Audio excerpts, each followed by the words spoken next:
Então, se a gente for pensar numa linha assim extraordinária do que o demônio atua, nós poderíamos separar em caso de infestação local, poderíamos separar em vexação. O que é a infestação local? O que é a vexação? Então, a infestação local são os objetos, entendi, a casa. Entendi. Então, há quem diga até os animais. Então, tanto é que quando se fala dos animais, citam aquela passagem que Jesus deu ordem então para os demônios e para os porcos, e os porcos se lançam. Isso. Ali foi a infestação. Mas a maioria das vezes a gente vê em objetos. Sabe quando você entra numa casa e às vezes você fala assim, gente, eu tô passando muito mal aqui. E você percebe que não é algo da cabeça.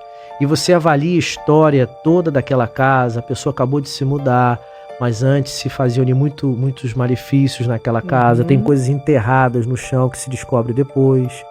Tem pessoas que, por exemplo, já me descreveram, padre, aquele quartinho ali, quando eu fui visitar, quando eu vim comprar essa casa, a pessoa não deixou eu visitar esse quartinho.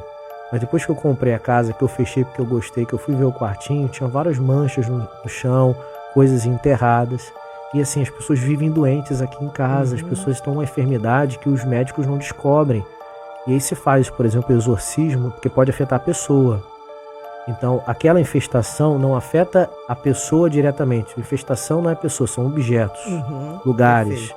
Mas pode ser que chegue a pessoa. Claro. Porque ela fica num ambiente horroroso, né? Com relação à vexação, ela é como se fosse... alguns santos sofreram disso. Vexação. São Padre Pio, por exemplo, ele apanhava do demônio para que no dia seguinte ele não acordasse, não levantasse para celebrar a missa, para atender confissão, porque muita gente era liberta através da missa dele e da confissão, dos atendimentos espirituais. Então o demônio o que fazia? Batia nele na carne. Ele ficava com marcas no corpo. E parece esquisito talvez as pessoas que estão ouvindo, mas eu vi um caso desse na minha frente, né? Foi o único caso que eu vi, que foi uma pessoa que ao longo do exorcismo, pro diabo distrair quem está à frente, aparecia no braço e sumia como uma tatuagem, sumia escrita em hebraico. Então, no braço da pessoa, e ela ficava como se estivesse aqui, impressionante, quieta, olhando, o olhar distante, a pupila dilatada e de vez em quando só que para zombar, no meu caso, né, como exorcista, dizia: já acabou, padre? Como se estivesse dizendo, não está fazendo efeito nenhum o que você está fazendo. Tá ridículo, né, o que você está fazendo. Assim, já acabou, padre? E aí a gente vai adentrando mais nos exorcismos até a gente perceber que o demônio está perdendo aquela batalha. Então veja, isso é um aspecto de vexação. Às vezes as pessoas como se recebessem pedradas, coisas que a pessoa é jogada, né? Do nada, jogada, tá em casa, joga. E isso tudo é um aspecto de vexação. Já é no corpo. Já é no corpo. Se manifesta no corpo. O que se difere da possessão, porque é um fator mais externo, mas já ali há um toque do demônio para atormentar aquela pessoa. Tá próximo da possessão, né? Tá próximo. Quando que pode se tornar ou não. Em geral, a vexação, a pessoa já procura um auxílio.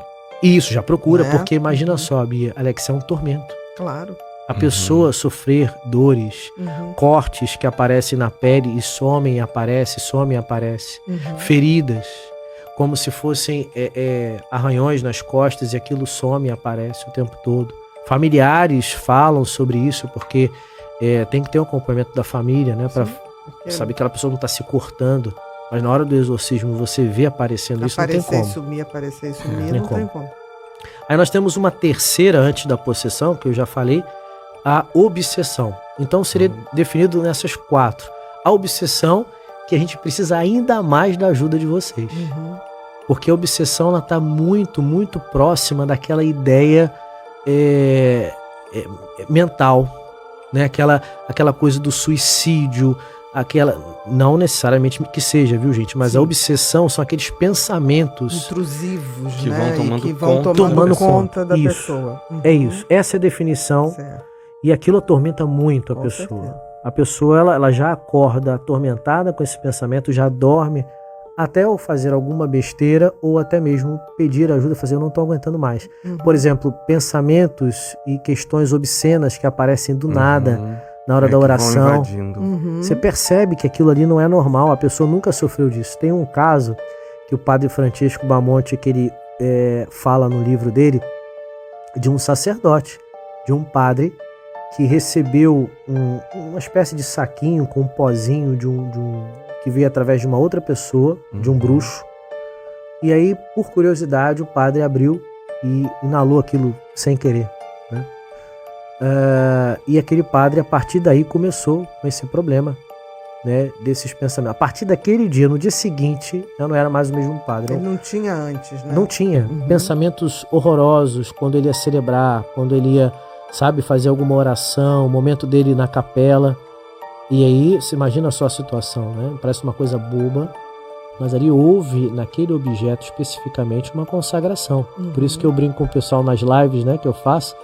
Alex deve ver bem isso. Bia, eu falo assim, gente, prepara aí a água benta, vamos abençoar os objetos religiosos, a gente precisa abençoar. Se do outro lado existe o malefício, aquilo que é mal naquele objeto, né, também existe o bem, né, a bênção sobre aquele objeto.